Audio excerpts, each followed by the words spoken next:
சவிதா என்ற ஒரு நிறுவனம் இங்க வந்து வேலை எடுத்து இடத்த வாங்கி 5 ஏக்கரை வாங்கி வெளியூர் ஆளுங்களுக்கு வேலை கொடுத்துனுக்குறாங்க. அவங்க வந்து அரசியல்வாதியை கைக்கூலியாக வச்சுக்கின்னு எங்களுக்கு வேலை கொடுக்காத அவங்களே வேலை பண்ணின்னுக்கிறாங்க. அப்போ நாங்கள் எப்படி பொழைக்கிறது, எங்கள் மக்கள் எப்படி பொழைக்கிறது, எங்கள் பகுதி மக்கள் என்ன பொழைக்கிறது?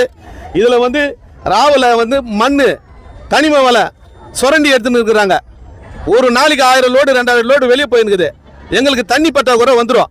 அங்கங்கே அரசாங்கம் டெண்டரே ஓட்டக்கூடாதுன்னு சொல்கிற இடத்துல அரசாங்கத்தை மீறி எந்த ஒரு பர்மிஷன் இல்லாத இங்கே நைட்டில் ராவில் மண்ணு போகுது. இது வந்து அரசியல்வாதிகளுடைய பின்னணியில் இவங்க வேலை செய்கிறாங்க. அந்த அரசியல்வாதி எல்லாம் வந்து கார்பரேட் கம்பெனிக்கு விலை போயிட்டு இருக்கிறாங்க. நாங்கள் வந்து பொதுமக்கள், ஏழை மக்கள், நாங்கள் எங்களுக்கு வேலை தான் கேட்குறோம். எந்த வன்முறைக்கும் நாங்கள் இல்லை.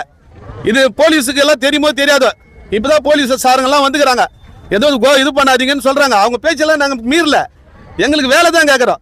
சவிதா கம்பெனின்றது ஒரு ஹாஸ்பிட்டல்னு சொல்லிக்கின்னு ஒரு நிறுவனம் பண்ணிக்கிறாங்க, கம்பெனி நடத்தினுக்கிறாங்க. அவங்க கார்பரேட் கம்பெனியான்னு நடத்திக்கிறாங்க.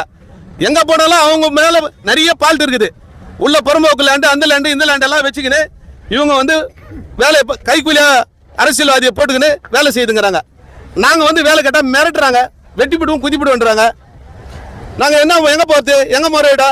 என் ஊர் மக்கள்லாம் எனக்கு பின்னணியா வா வேலை செய்யலாம். நீ தானே செய்து இந்த வேலை, நான் செய்து இந்த வேலையை பிடிங்க வேற இன்னொரு ஆள் கொடுக்கும்போது அப்போ நாங்கள் எங்கே போவோம்? இதெல்லாம் வந்து செய்தித்துறை எல்லாம் நீங்கள் போட்டு அடுத்த தடவை எனக்கு இந்த வேலையை பற்றி அதுவும் சரியா செவி சாய்க்கல்னா சாலை மறியல் பண்ணுவேன். தலைமை கழகத்தில் போயிட்டு நான் போராட்டம் வைப்பேன். ஏதோ வாய்ப்பேச்சு வீரன்ட்டு நினைக்காதீங்க. என்ன நான் செயலில் காட்டுறாள்.